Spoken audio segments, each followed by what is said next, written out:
Hello and welcome back to Skeggsy on the farm in rural Thailand.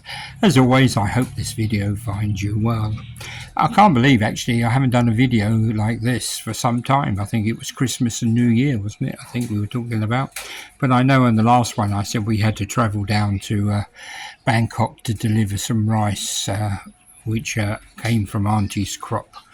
And that's what we did basically. We went down and spent 5 hours driving down. It took a little bit longer to get there simply because we got pulled into one of the lay-bys by the police, and they said, can I see your driving license, because I was driving. Showed them my British driving license, which ran out in November, and they fined us 200 baht.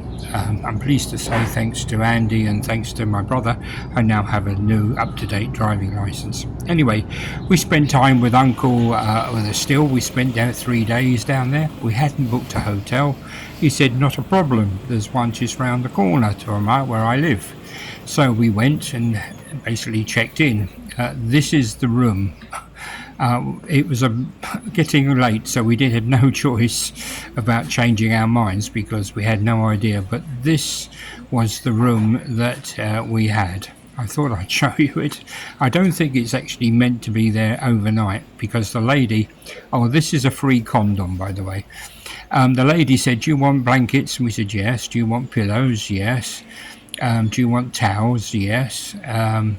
How long are you going to stay for? And we said, well, overnight. So that's our towels, and basically those pillows are as hard as they look.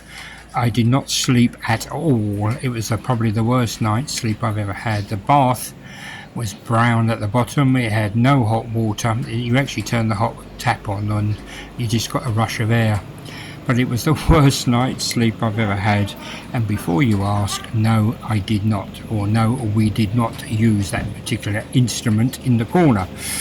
Though having said that, we didn't get to sleep either.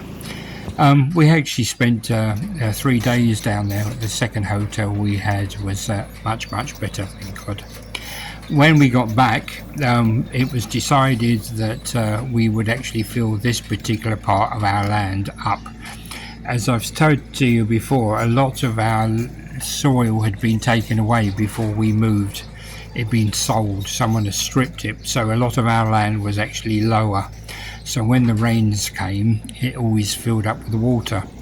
Now, having said that, we haven't had rain since October. We had a little sprinkle the other night, but not enough to wet the pavement.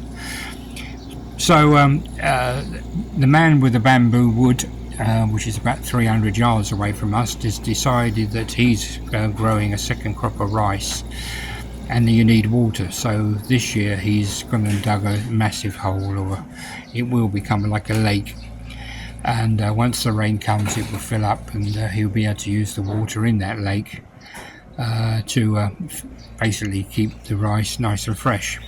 We're doing that at the moment ourselves, but ours is being pumped up by the tractor from a really big lake. It's more like a reservoir. It stores water. Anyway, this particular tree is dead. It's evidently unlucky to actually have a dead tree on your land. Now, whether that's true or not, I don't know, but it is dead, and it took a bit of an effort by this machine to actually get rid of it. But once it came down, it's all been cut up, and we've been burning it. It's basically what they call wood lice have eaten it. So it's sort of, not good quality wood at all. But we've been burning it and turning it into charcoal. So most of the people in the village cook with charcoal. They don't have gas or electric, so when they cook on barbecue, most of it.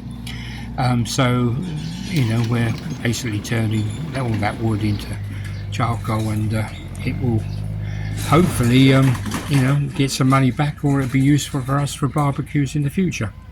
Anyway, I agreed that we would have 200 truckloads of soil at 200 baht a truckload. 200 baht was that? I don't know, 4 quid a truckload. Something like that. Yeah. Anyway, so this was going on while I was away, because it took 200 and 35 loads to actually fill it up. The plan is we're going to grow potato on it once the rains come and it's all sort of settled in and sort of got itself into good, because it's meant to be good quality soil, you know. It's hasn't been sort of used, or you know, it's been down probably, how deep is lake? It's probably gone down 15 feet, so you know, this is quite good soil. Anyway, Auntie, we needed 235 trucks to fill it, and Auntie paid for the extra 35, and we hope when the rain comes we will grow some sweet potato in there. Not fried potato, but sweet potato. Anyway, while that was going on, I was back on an aeroplane again, and I was back in Bangkok, and this route takes you down to a place called Hua Hin. Normally when I go and see my brother when he's over here, we stay in a place called Chaham. He goes fishing in the Jurassic Mountain fishery. When he's over here, he stays there, and I normally go down and see him. But Chaham is so dead, and a lot of our friends have basically left the place, and it just hasn't got the same vibe. So we stay now in Hua Hin, which is just a taxi ride away to where my brother is staying. And I can see I'm now on the 6th floor. It took some hours to get there. You know, it takes 3 hours from Bangkok to actually get to Hua Hin, and it was 10 o'clock at night the time I got there. But I was on the 6th floor. So the next day, or was it the day after, I don't know, but your brother was fishing. So this is why it's called Jurassic Mountain. You can see the mountain in the background. They're hills really, they're not mountains, but this is him fishing.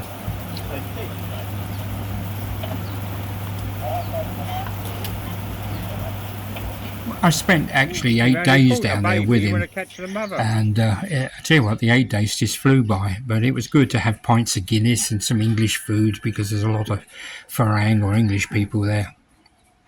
So to get English food is very easy to do, and Father Ted's pub, which was across the road from our hotel, basically was serving Guinness. Expensive, but Guinness is expensive in the UK now as well. But to drink cold Guinness on a warm summer's evening, or a nice evening, is luxury to me. It really is luxury.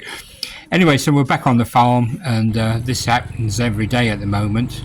Deap bringing the cows home. We let them out probably about 3 o'clock in the afternoon. They wander off and go and find grass. Have a look at the land of it. You can see it's had no rain at all, so how they managed to find grass, I have no idea. But they basically wander off, and then Deap will stay with them some days, or she lets them go off and see where they go. And then round about 4 o'clock, 5 o'clock, she'll go and call them, or bang a bucket or something like that. Well, bang, bang, bang, bang on a bucket. And they come home, and then they just literally follow her on the bike. This is contrast. This is actually our second crop of rice this year. It's the first time we've ever done it on our land. We've learnt a lot of lessons this time. Evidently it's very hard to grow second crop, mainly because you don't actually have the weather. Because the sun's not beating down on it. You have to keep it wet all the time, which means we're pumping water into it from the big reservoir, which is costing money, because we're using diesel to either use generated water pumps or the tractor to do it. But it's still got another month to grow, so hopefully we'll actually we'll get a second crop of rice out of it. But as you can see, it's a big contrast from all the other land around us. So yeah, it's been a busy time really. I hope you found it interesting. It's life generally on the farm really. It's every day is a little bit the same, so it's literally get up, go for a bit of exercise, have some food, do a little bit of work around on the computer or stuff, and then maybe go and help with a cow, or go and do a ride around with the dogs for a bit of exercise. So that's basically my life at the moment, retired in Thailand. So, Skeggsy on the farm in rural Thailand. I hope you found it interesting, and as I say, people, I hope you're all well. Bye bye for now.